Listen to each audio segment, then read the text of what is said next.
Harimau ganas masuk arena, tapi melihat lawannya, ia ciut dan ingin kabur. Namun, manusia tak membiarkannya. Ia terjebak, ragu dan tak berani menatap lawan yang tampak lebih ambisius. Akhirnya, ia dipaksa bertarung dan lawan langsung menerkam. Sebagai harimau sirkus, ia tak mungkin menang lawan petarung berpengalaman. Tak lama, ia pun tersungkur. Di saat genting itu, waktu seolah berhenti dan mereka saling bertatapan. Memori masa kecil muncul. Tatapan mereka melembut saat sadar mereka saudara kandung yang lama terpisah. Pertemuan ini membawa rindu mendalam. Arena tegang itu pun berubah jadi tempat bermain. Mereka bercanda seperti saat keluarga harimau mereka masih lengkap di situs kuno hutan terpencil. Karena dimanja, sang adik suka menjahili hewan kecil. Suatu hari, seekor meerkat pulang sambil menangis. Ibu meerkat melihat anaknya dibuli dan langsung keluar sarang menuntut penjelasan. Si adik harimau yang penakut segera memanjat pohon karena kaget menghadapi situasi ini. Ibu meerkat tetap bertahan hingga si adik ketakutan dan meminta tolong. Tak lama, sang kakak harimau datang membawa aura pemimpin. Ibu meerkat pun tak tahan lalu pulang dengan lesu.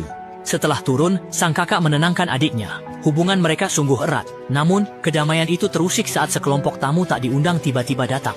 Sekelompok pencuri datang mengincar artefak. Demi keluarga, ayah harimau terus berjaga. Saat penggalian mendalam, hewan lain ketakutan merasakan kehadirannya. Namun manusia justru makin bersemangat karena tubuh harimau sangat berharga. Saat manusia mendekat, ibu harimau membawa pergi si adik. Mengira ditinggalkan, si kakak meraung hingga memancing perhatian manusia bersenjata. Di saat kritis, ayah harimau pun tiba. Sekali lompat, ia menjatuhkan orang itu, tapi tak sadar ada orang lain di belakang. Tembakan meletus, ayah harimau roboh. Harimau kecil yang polos tak mengerti kematian. Ia berlindung di bawah jasad ayahnya, lalu dibawa pergi manusia. Di jalan, sang kapten memberi makan, namun ia mogok makan dan menggigit jari kapten. Karena giginya belum tumbuh, kapten justru merasa lucu dan memberinya sebutir permen madu. Si kecil tak tahan godaan, ia langsung melahap madu itu. Kapten makin menyukainya dan menjadi pengasuhnya selama perjalanan. Namun saat beristirahat di desa, kepala desa mengincar harimau itu. Kakek itu menyambut ramah, tapi diam-diam melapor polisi dan menuduh kapten mencuri artefak lalu menangkapnya. Karena sudah akrab, harimau kecil ingin mengejar tapi malah diikat erat kepala desa. Malamnya, ibu dan adik harimau menyusup ke desa. Tak menemukan anaknya, sang ibu meraung keras ke arah desa. Anak harimau dengar panggilan ibunya dan ingin lari, tapi rantai leher menahannya. Kepala desa yang dengar kegaduhan segera ajak warga usir induk harimau pakai obor. Tak lama, anak harimau dipeti dan dijual ke sirkus. Ia merintih di kotak tak tahu nasibnya. Tiba-tiba, induk harimau yang menunggu di luar desa menerjang keluar. Ia melompat ke mobil demi anaknya, tapi sopir melihatnya dari spion. Sopir banting setir, ibu harimau pun terjatuh. Ia tak berdaya mengejar anaknya yang menjauh. Keduanya terpaku, merasa sangat tak berdaya. Tanpa salah, keluarga mereka hancur oleh manusia. Di sirkus, harimau kecil diberi buah naga, sementara harimau lain tampak sudah terbiasa. Melihat harimau lain, si kecil seolah lupa sakitnya. Ia minta tolong, tapi harimau besar itu malah acuh dan membuang muka. Tahun-tahun di sirkus telah mematikan semangatnya. Karena diabaikan, si kecil yang sebatang kara ini pun putus asa. Ia hanya terbaring lesu tanpa makan dan minum. Pihak sirkus mengeluh rugi dan ingin menjualnya sebelum mati. Melihat si kecil murung di lantai, Dahu teringat dirinya sendiri. Merasa iba, ia duduk di samping kandang dan mengulurkan ekor lebatnya untuk menghibur. Kakak harimau pun berdiri. Ini mengingatkannya pada ayahnya yang dulu sering bermain dengannya seperti ini. Lambat laun, kakak harimau bangkit. Ibu harimau tak menyerah dan mengajak adik mencari anaknya yang hilang. Suatu hari, adik terpikat kupu-kupu, lalu mengejarnya melewati jaring. Sialnya, ia terjerat hingga baskom besi berbunyi nyaring. Setelah berjuang, adik berhasil lepas dan kembali ke ibunya yang langsung marah besar, hingga mendengar suara orang-orang datang. Induk harimau panik membawa anaknya lari hingga terperosok ke jebakan. Ia tak bisa melompat keluar meski sudah berusaha. Anaknya yang cemas pun ikut terjatuh. Tak lama, manusia datang menurunkan tangga kayu. Induk harimau segera membawa anaknya memanjat keluar. Saat hendak kabur, orang-orang memukul gong dan mengarahkan mereka ke jalan lain. Keluarga kerajaan datang ke sana untuk berburu. Pejabat pun membebaskan kapten demi perburuan harimau ini. Terkepung, ibu harimau sadar bahaya. Demi anaknya, ia menyembunyikan bayinya ke lubang kecil, lalu sengaja mendekati senapan untuk mengalihkan perhatian. Woody gemetar mendengar tembakan. Di luar, ibu harimau tergeletak. Sang raja bersiap pamer foto, tak sadar pelurunya cuma mengenai telinga. Melihat harimau kabur, para prajurit gagal mengejarnya ke hutan. Namun, si anjing menemukan sesuatu. Di dalam lubang, putra pejabat itu melihat seekor anak harimau yang tak berdaya. Ia pun membawa pulang dan merawatnya seperti teman. Bahkan tidur bersama sambil mendengarkan cerita ibunya. Sementara itu, si anjing hanya bisa mengintip dengan kesal dari balik pintu. Bahkan masuk rumah pun ia tak boleh. Sialnya, ada saingan baru. Ia pun sering mengganggu si adik harimau. Sejak kecil, adik harimau biasa menindas yang lemah tapi takut yang kuat. Melihat wajah galak si anjing, ia tak berani melawan apalagi membalas. Keduanya pun sering mengacak-acak rumah. Tak disangka, adik harimau terpojok anjing ke perapian. Saat terdesak, naluri liarnya bangkit dan ia membunuh anjing itu. Kejadian ini mengubah nasibnya, karena sudah mengenal darah, sang ibu terpaksa mengirimnya pergi, demi keselamatan anaknya. Tangisan si bocah saat berpisah membuat adik harimau menyesal. Inilah perpisahan keduanya.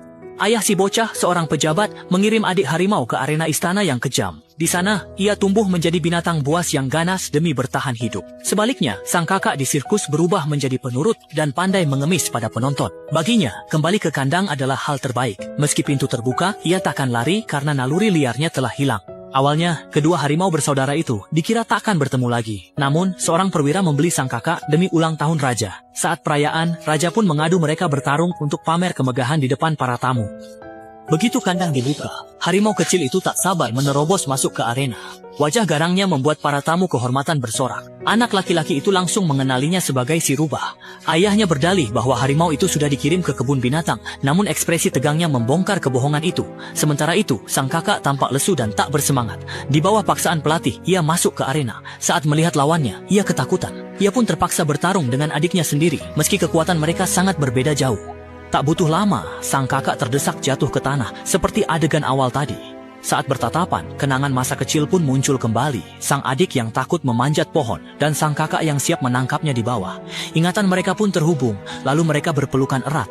Arena yang tadinya tegang seketika berubah jadi taman bermain mereka. Kejadian ini membuat para tamu tertegun dan pelatih pun panik melihatnya. Mereka melempar batu dan menyerang kedua harimau agar mau bertarung lagi. Tak disangka, keduanya bersaudara. Melihat kakaknya disakiti, si adik menerkam lengan kepala sirkus. Dulu kau melindungiku, kini giliranku melindungimu. Suasana jadi kacau. Pelatih binatang langsung masuk arena tanpa menutup pintu dan menodongkan senjata ke arah harimau.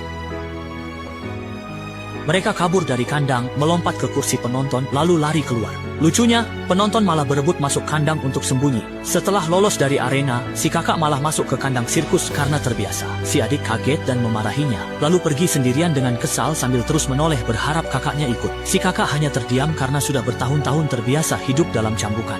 Hal itu membuatnya percaya bahwa kandang adalah tempat paling aman. Namun, mendengar panggilan adiknya, ia berhasil mengalahkan rasa takut dan keluar. Kedua bersaudara itu pun memulai perjalanan pulang. Sepanjang jalan, si kakak sering memperagakan atraksi sirkus untuk menghibur adiknya yang menonton dengan penuh rasa ingin tahu. Tiba-tiba, suara tembakan bergema. Keluarga kerajaan tidak berniat membiarkan mereka lolos dan mengirim pemburu untuk mengejar.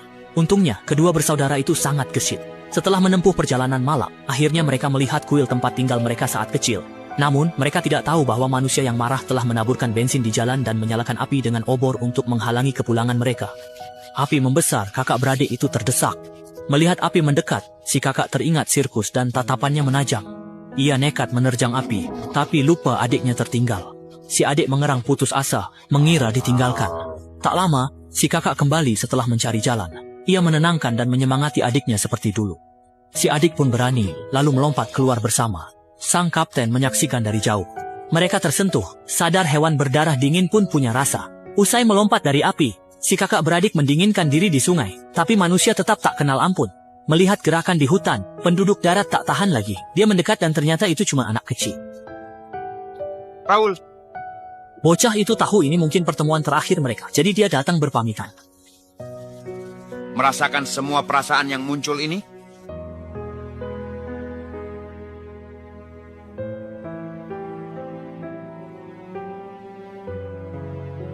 Kakak harimau terharu, tanpa tahu kapten mengincarnya. Meski tersentuh, demi masa depan dia tetap mendekati pesawat. Tiba-tiba, dia merasa dingin dan berbalik melihat tatapan tajam harimau. Kapten pun bijak menurunkan senjatanya. Saat ini, kakak harimau juga... Ia mendekat bukan untuk melukai, tapi mengendus kantong berisi permen madu. Kotak kosong itu seolah menandakan akhir hubungan mereka. Melihatnya, kakak harimau bermanja seperti dulu. Kapten pun sadar, ia tak berubah, tetap harimau kecil penyuka permen, sementara dirinya dibutakan ambisi dan ketenaran. Sebelum berpisah, anak itu melepas kalung permata si harimau agar mereka bebas. Lalu, kedua bersaudara itu berjalan masuk ke hutan. Di tikungan, mereka menoleh untuk berpamitan. Tiba-tiba, terdengar auman dari kuil tua. Ternyata sang ibu sudah menunggu. Sinar mentari menyinari wajah sang ibu yang penuh kasih. Semoga mereka tidak lagi terluka oleh manusia dan dapat hidup bahagia di tanah suci ini.